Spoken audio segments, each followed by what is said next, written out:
Hello everyone, welcome back to my channel. My name is Mila, you're at Alexandrian Archives, and today I am finally filming my book review for Girl Goddess Queen by B. Fitzgerald.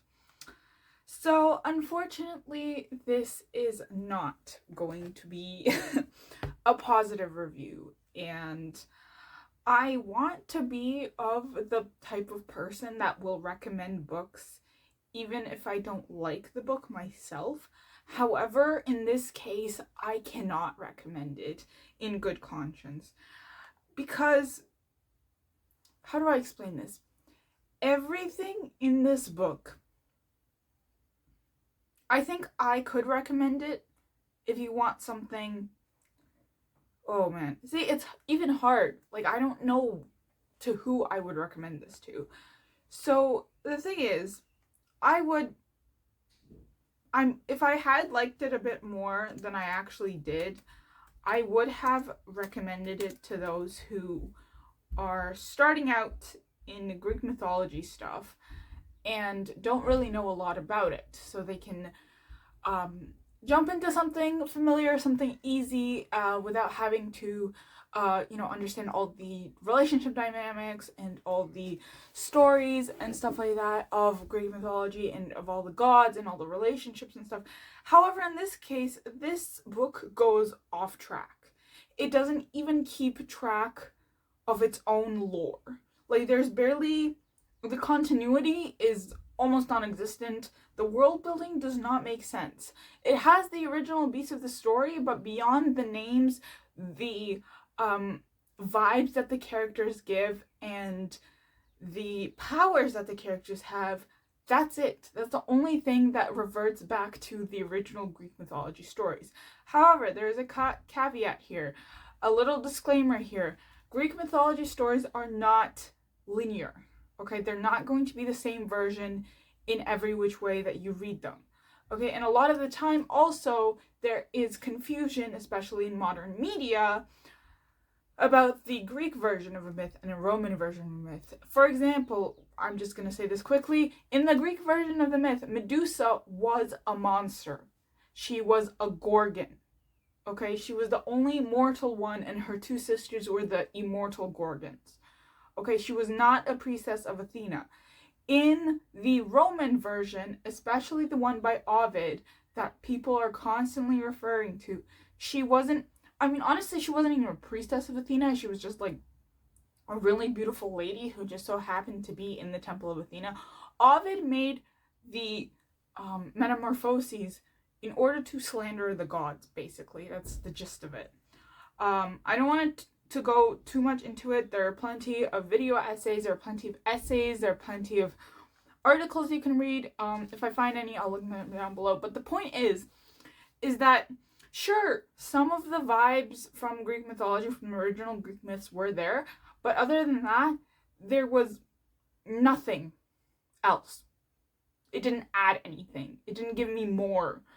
And no hate to the author, obviously. Please don't send her hate on, my behalf. Do not do that, please.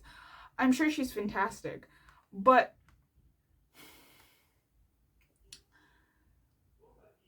TikTokers turning into authors is the same as like Wattpad writers turning into authors. And it's just, I don't understand it. I don't know.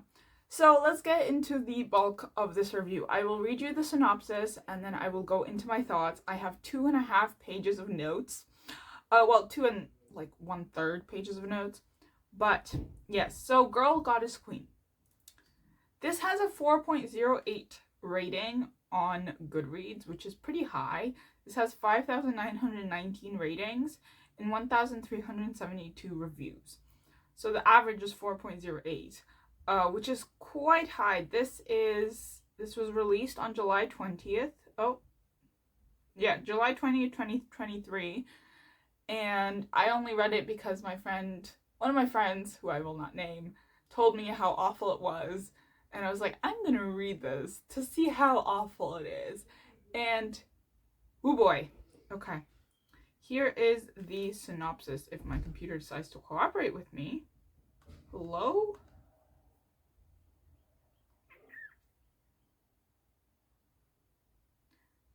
Wow, okay. To hell with love. This goddess has other plans. Thousands of years ago, the gods told a lie. How Persephone was a pawn in the politics of other gods. How Hades kidnapped Persephone to be his bride. How her mother Demeter was so distraught she caused the earth to start dying. The real story is much more interesting. Persephone wasn't taken to hell, she jumped. There's no way she was going to be married off to some smug god more in love with himself than her. Now, all she has to do is convince the underworld's annoyingly sexy, arrogant, and frankly rude ruler, Hades, to fall in line with her plan. A plan that will shake Mount Olympus to its very core. But consequences can be deadly, especially when you're already in hell. A fierce, fresh, and enormously fun YA fantasy reimagining from a growing TikTok superstar. The moment it says growing TikTok superstar, I'm like, no. I avoided this book for so long, and then I could avoid it no longer. So if I'm looking down, it's because I have notes in this notebook. Thank you, Dollar Store. Here it is. It's literally a bullet journal at its bare bones. It does have sprayed edges, which is interesting. Like, it has black sprayed edges. Which is why I initially was intrigued when I was buying it. I was like, ooh, this is interesting. So if I do look down, it is because I'm reading my notes for this video. Girl Goddess Queen notes. 1 page, 2 page. That's roughly half. So just to know, I sort of tapped out maybe with 150 pages left of the book. So I think this was after the wedding, the first wedding day, where Zeus was supposed to like give Persephone away and stuff. So I think I clocked out. I was like, I'm just gonna speed read this, so I don't have any notes past that point. I might have some annotations on my Kobo if I didn't. Ooh, wait a second. I might have deleted the book off my Kobo. Right. Hold on. Did I? This time I didn't. Crap.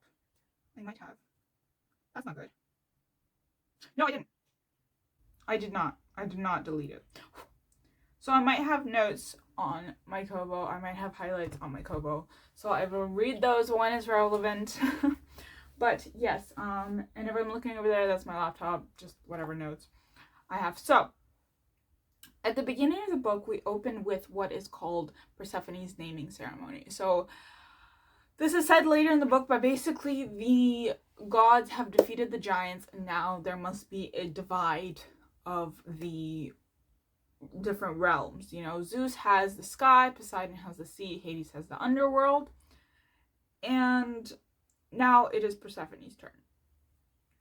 So Persephone is one of the names of the goddess that we use a bit later on. I think in Homeric hymns it was Kore.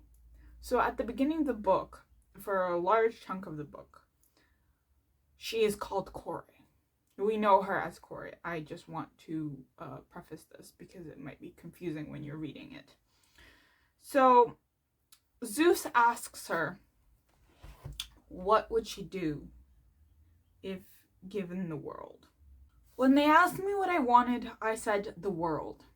And what will you do with the world? My father asked. I'd fill it with flowers, I decided. I did skip a couple of stuff, but a heartbeat as the words landed. Then my father laughed, long, loud. The kind of noise that had me shrinking in my chair. The assembled gods joined in a split second too late.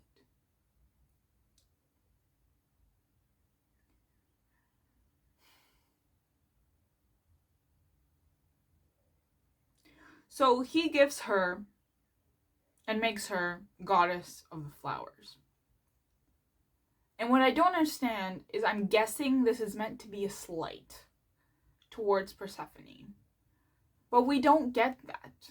And later on in the book, it's explained how Persephone was a wild child, and that's why Demeter took her to Sicily and was it Sicily? I don't think it was Sicily. I might be confusing. It's all something. Took her to an island, took her to a closed off spot, and raised her there without any interaction with the gods outside of that island. But we don't understand that. We don't get that. We don't get that background information until later. And I feel like it would have been so much more relevant at the beginning of the story to not start off with a naming ceremony, but to start off with Persephone as a child, growing up on the island, and how she was this fierce, wild child, and how Demeter tried to pin that down as best as she could, because she knew that Persephone wouldn't be accepted otherwise as a goddess and wouldn't be taken seriously, because she's seen as a child by everyone. And so then Zeus gives her the name Court, which means pure, beautiful maiden, little girl. And Aphrodite chimes in, goddess of the flowers and of beauty. Aphrodite made an almost imperceptible noise of discontent before Father continued, in nature. So she's like, this felt like a punishment, and I had no idea what I had done wrong. Show us. Don't tell us. Show us. Give us the background. Give us the proper background information. I feel like this would have been better if we had a proper turn of events. If we had a proper chronological order instead of going back and forth. Also, there's no continuity in this book. I just want to say this again. The lore in this book doesn't make sense. I understand if it was inspired by Greek mythology, you take the powers, you take the names, you take the sort of vibes of it all, and you put them in a completely new world. I get it. But here, you have zero continuity. Your world building does not make sense. And I don't want this to be as if I'm mad about this book. I am a little bit, but I don't want this to deter you from reading it. Go ahead. But I can't in good conscience recommend this to anyone, because I didn't like it. And I don't think that anyone who's like me, who's a huge Greek mythology fan, who's a big reader of YA fantasy, who grew up reading stuff like Percy Jackson and, Rick Riordan and all these other retellings and stuff, and who's had to push through all the dark academia stuff, and who's had to push through all the Greek mythology retellings that are not particularly accurate but somehow still popular, I don't think you would like it. If you know me and you think, oh yes, all the other books that I've read, that I've recommended, that she's recommended, that I've recommended, are good, but I have similar taste to you, don't read this book, because you're going to be disappointed, I feel. But then again, as I said, I can't really recommend this in good conscience because I didn't like it. And if you're anything like me, you're probably also not going to like it. And I don't want to be the source of that dislike. I don't want you to go into this book being like, oh, Mila didn't like it. Let's see what's up with this. And then you won't also not like it, and you're going to be mad at me for saying that you're not going to like it, but you read it anyways, that kind of thing. So just take it all with a grain of salt, obviously, but also look to yourself and be like, okay, she's mentioned some stuff. Am I going to be bothered by this? If you're not bothered by it, go ahead. Have fun. But just, be wary of the inconsistencies, because the lore in this book, as I said, does not make sense. At least the Greek mythology lore makes sense, at least Greek mythology makes some sense, it's continuous. There's some continuity. In this case, no, there's literally no continuity. So my first note is Zeus giving Persephone flowers as a power meant to be a slight. We don't see that anger from Persephone. She only tells us of it. It's like, is it a slight? Is it meant to be a slight? And then you have this rage from Persephone, but there's no really reason for it, because she doesn't experience it. She experiences it secondhand through the other female characters in this book, like the nymphs and the dryads that she encounters, or her mom, or, the wind nymphs or whatever that she encounters, but she doesn't experience it. And I understand the meaning of rage in this case, because it's against the patriarchy and stuff, but There's no point for you to have the rage if you don't experience it. You can have the rage for others that have experienced it. You can be mad for others because they've experienced it. But if you haven't experienced it yourself, why do you have this rage? Like, why does it make you mad for yourself if you haven't experienced it? It's a little bit weird. Obviously, I can't say that her experiences are invalid because they're not. Her experiences are valid. However, she doesn't experience any form of patriarchy, really, except for the stuff that her mother and the nymphs push on her. She doesn't interact with any of the gods until she comes to the underworld and she interacts with Hades. And he doesn't even push the patriarchy stuff on her. He doesn't require her to clean. He doesn't require her to cook. He doesn't require her to, I don't know, help him with stuff, He doesn't require her to do anything. So why is there that rage? We don't have basis for it. The whole thing with Greek mythology is that all the gods and goddesses are somehow related, okay? And you can't think about it too much. In the original myth, Persephone and Hades is her uncle. Zeus is her father, Demeter is her mother. Zeus, Demeter, and Hades are all siblings. Okay? You can't think about it too much. Like, there's no point in thinking about it too much because it's going to, like, make your head explode. In this case, the author did something really weird. I'm guessing, so Zeus and Demeter aren't siblings, apparently. There's one part where Persephone is like, the marriage of my father and my mother was blah, blah, blah, blah, blah, and there are rumors that Zeus and that my mother and father are siblings, but that's not true. Okay. How did they come to be eaten by Kronos? I'm guessing, from what I understood, and from my conversations with my friend, is that each god that was eaten by Kronos, Zeus, Demeter, Hestia, Hades, Poseidon, I think that's it. I think there's 5 of them, were children of other titans. So they weren't related sibling-wise. They were more like cousins.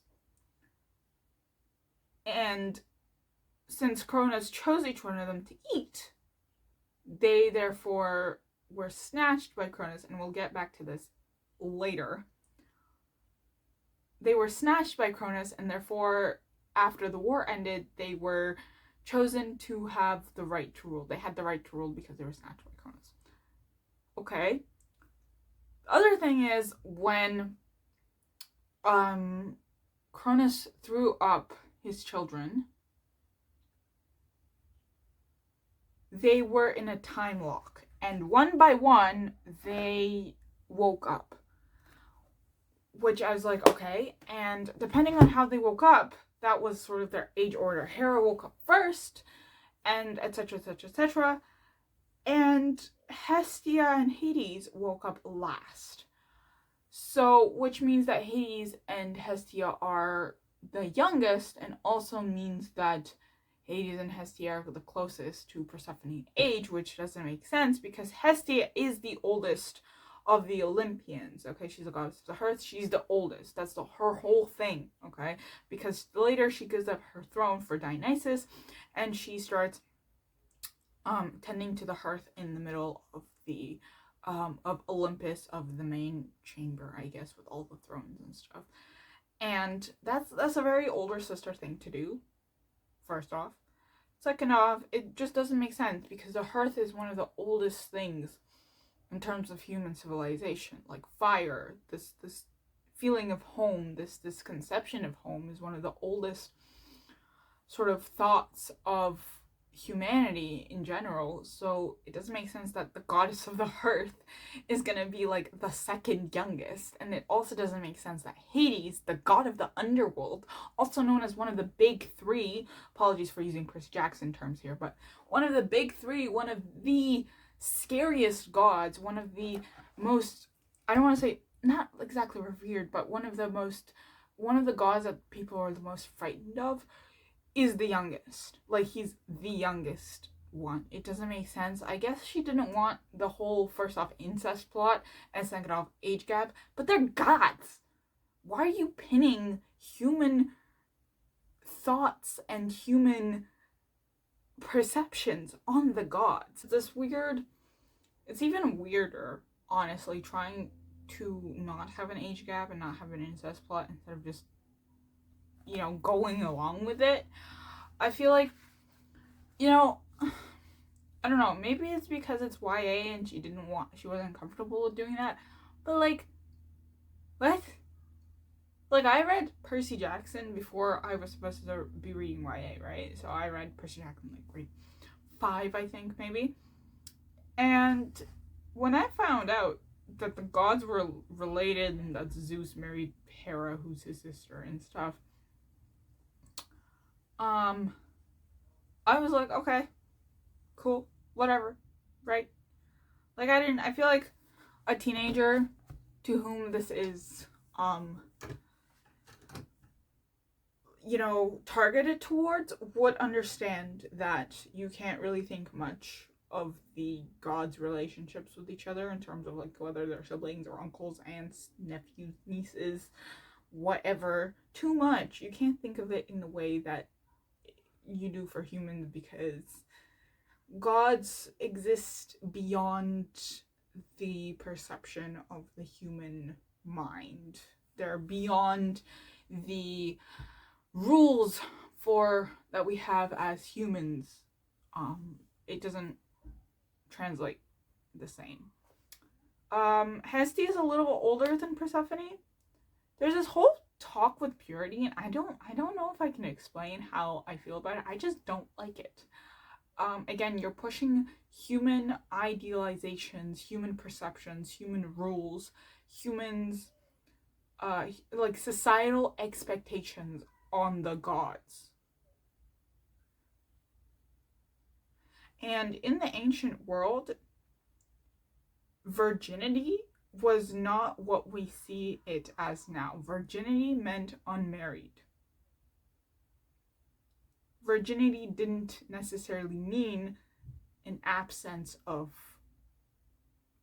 I don't want to get carded by YouTube, an absence of sexual relationships. That's not what it meant. It meant that you were not married. That's what it meant, more or less, that you didn't have any sexual relationships with anyone.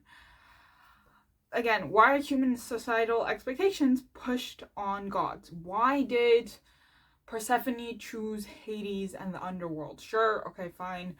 It's based on the original story, blah blah blah, but like, why didn't you choose like one of the sea gods or something?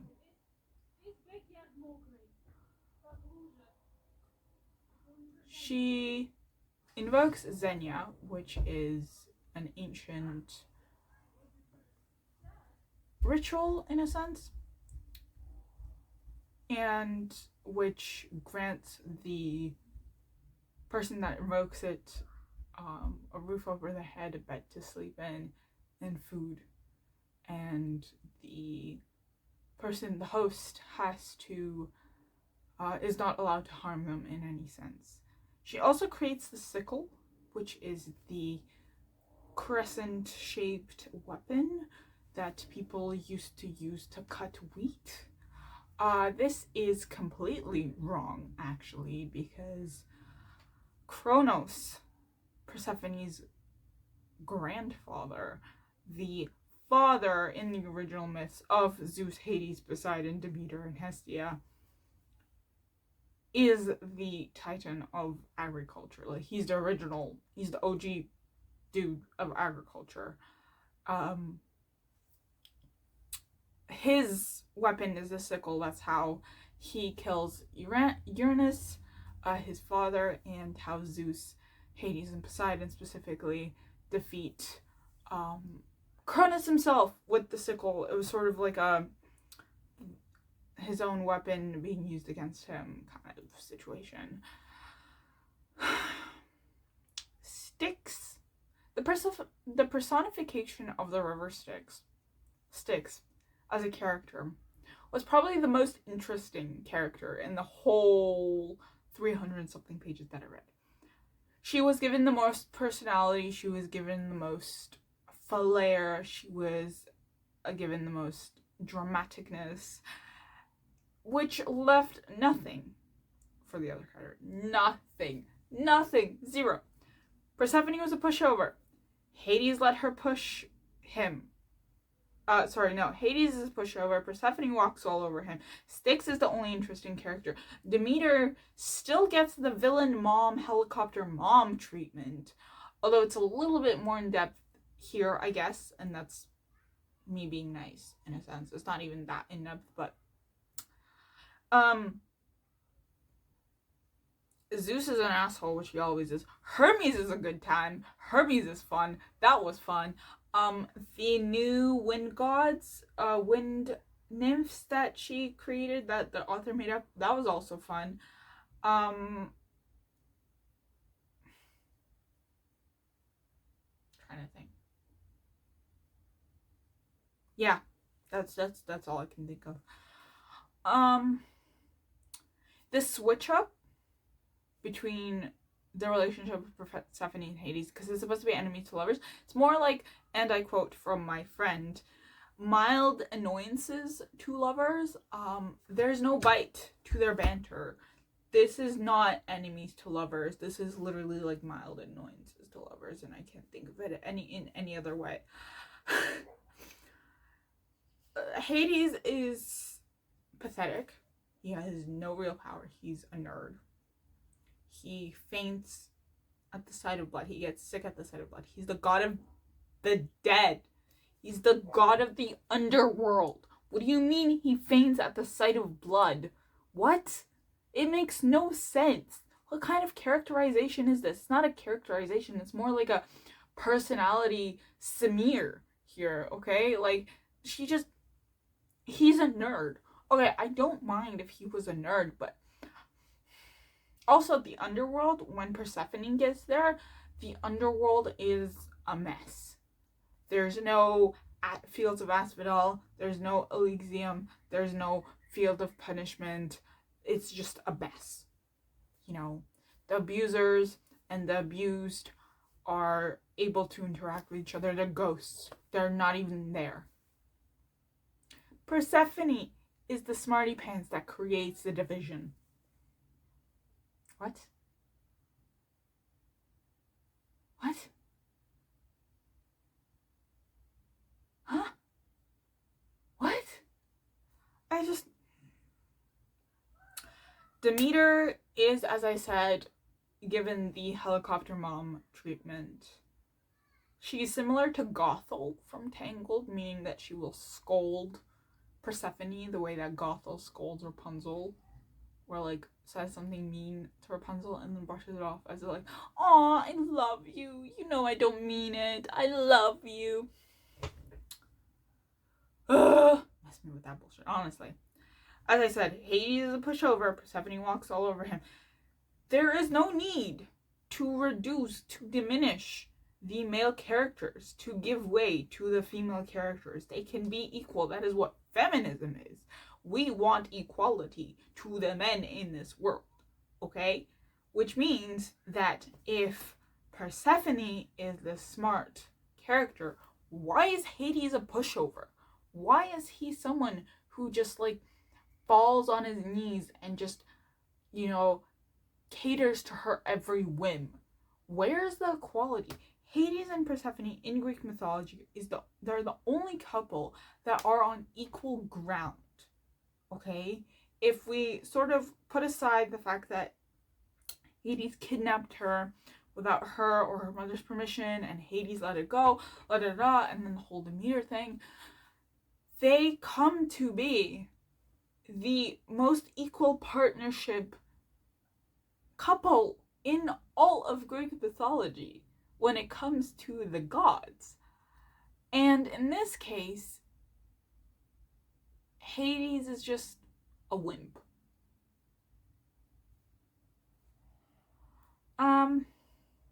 Ban turns weak. There's zero bite to it. She just insults him. He stares at her with hard eyes. As I said, annoyances to lovers. She calls him condescending when he literally accepts her invocation of Xenia and lets her stay, and is like, only condescending thing he says is that, don't bother me beyond mealtimes.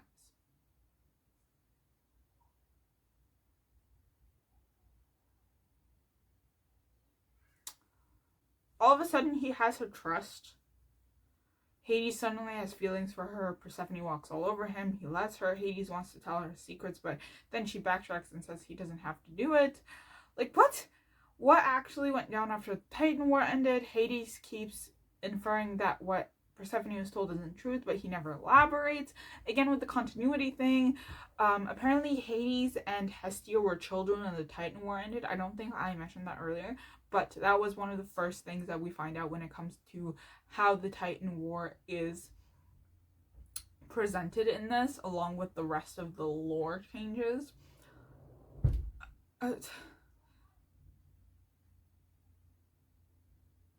Persephone mocks him, and then she's all of a sudden sincere. She suddenly trusts him wholeheartedly. Hades, the god of the underworld, flinches at the sight of blood. Flirting makes me want to claw my eyes out. That's the 2 pages, by the way. That's most of my notes. Persephone asks Hades to marry her, citing not wanting to go back and ignoring how Hades might feel, and lies to his face while he's genuinely being sincere and wants to make sure this is truly what she wants. He does propose to her earlier on, and she's like, no, I can't do it. Like, I ran away because I didn't want to get married. And then she's like, and then she sees her father and her mother talking through like this river thing where all the rivers intersect. There's like a pool or whatever, and she can see like her mother and her father conversing and stuff, and they're like threatening whoever took Persephone, blah blah, because they think that she's kidnapped, even though she jumped. Oh, I'm honestly losing my mind all over again. Again with the continuity thing, she says snatched by Kronos, which is where the whole they're not siblings, they're the sons and daughters of other gods thing comes in again, which I still don't understand. Like, there's nothing, I don't get it. It makes no sense. At least if you're trying to add something new, add a twist to it, at least explain it properly. And Demeter's not at the wedding. Demeter is weak. It says that Demeter is weakest at the solstice, which makes no sense. And I feel like when, stuff is, when it's the longest day. Or was it the winter solstice? Might have been the winter. See, I don't know the timelines here. It might have been the winter solstice that they're talking about, but that's like when she had her like festivals and stuff. Let me just see if I have any other annotations, because at the end, as I said, of my notes, because I tapped out at about 150 pages, with 150 pages left.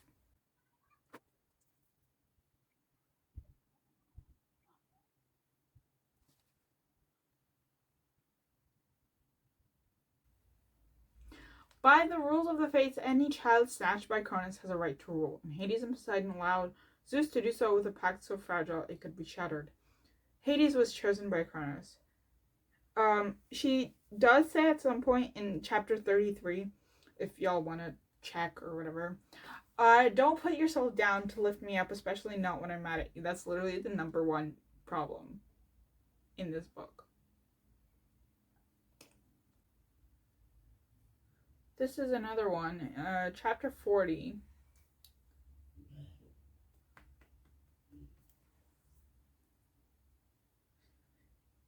Of course I'm not fine. This is about Demeter. Of course I'm not fine with this. She did her usual thing of smothering me in love while berating me and twisting me towards what she wants, and I have no idea how to get her to stop hurting the humans. Yeah. I don't know. Maybe I'm just being a little too negative about this book, but I really didn't. I was disappointed because I'd heard nothing but praise, and I was like, this is like, when there's nothing but praise that I'm hearing, I know that either this book is really good or something is wrong, because I didn't hear anything negative.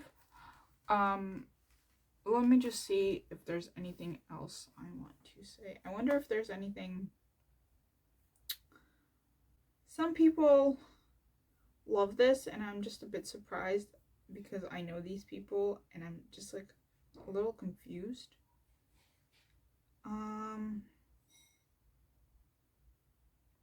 It was a rom-com, sure. Yeah, okay, so this is one of my friend's reviews.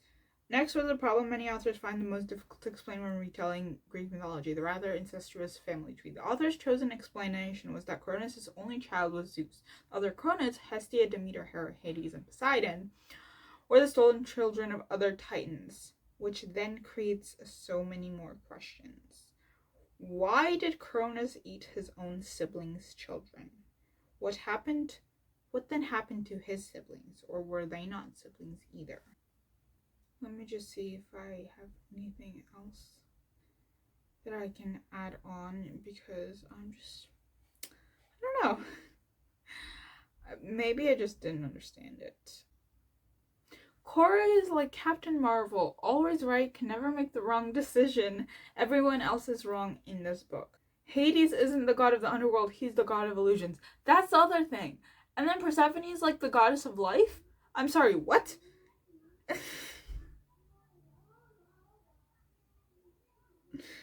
Oh my god.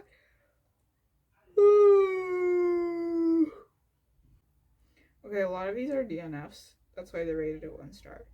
Hades goes from absolutely wanting nothing to do with her, trying to trick her into breaking an oath that would have huge consequences, to then falling all over himself to apologize and grovel and make lifelong vows of the river Styx for her in the span of a few pages. And as I said, their banter was not bantering. I read better fan fiction than this. It was very long. There was no chemistry between them. So Persephone needs to get married because that's apparently all that matters to gods. And she has a controlling mother, Demeter, who has told her how to act and how to be all her entire life.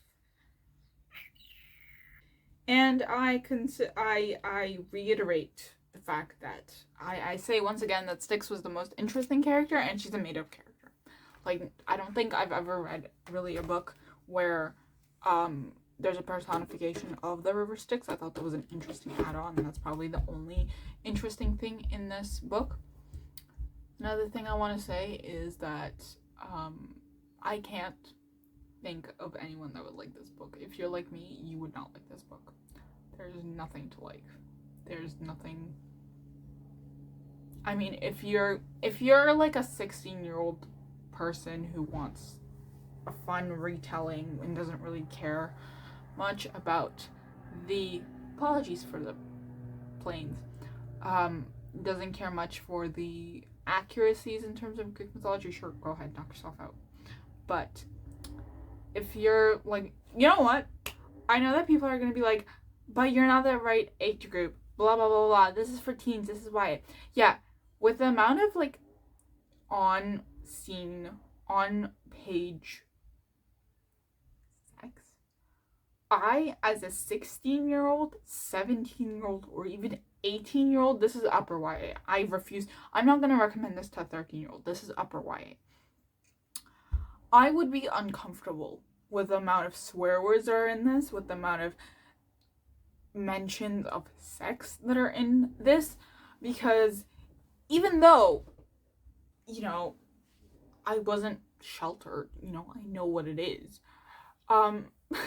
I would not be comfortable because I still talk about how I was low-key traumatized by Throne of Glass, by that one scene later in the books that nobody warned me about, and I would have preferred someone warned me about because I was not expecting it and came out of nowhere. And if I was the right age for this book, I would not be reading it. I would have tapped out maybe 30% through. I'd been like, what the hell is this? And it's not about the inaccuracies, okay? If I was 16 years old and I was reading this book, I wouldn't even be, you know, too upset about the inaccuracies. I would be more upset about the content of this book because it's not stuff I want to read, and I don't think that a lot of teens want to read on-page scenes. I've read loads of YA novels that have that, but it's fade to black. It's closed door. And I think that's what it needs to be. Obviously, there's this whole conversation about what is YA, what is NA, what is adult, what is the proper level of spice for teens. If it's closed door, that's fine. There are loads of books that have closed door scenes. Like, that's perfectly fine. And honestly, it doesn't even clock in a teenager mind, especially if they're reading fantasy. They're too, you know, focused on the plot itself and not whether or not the characters are doing the dirty, you know. I really wasn't comfortable with it. And it just, honestly, this could be bordering NA. Like, it could dip into new adult territory. Because, like, it's not explicit, but you can put two and two together because Persephone's like, I'm ready, you know, and there's a whole lot of talk to it, and then it's implied, very, very heavily implied. It's not on page explicit as you would expect in new adult books or in adult books. However, it is very heavily implied, and you'd figure it out in an instant. So those are my thoughts. I don't think I'd recommend this even to teenagers, honestly. Yeah, that's it for this video. I know it's long. I just had a lot to say, which is surprising, because I usually try to keep these under 15 minutes, and this video has gone on for so long. Yes, thank you for watching. Do let me know your comments down below, please, respectfully.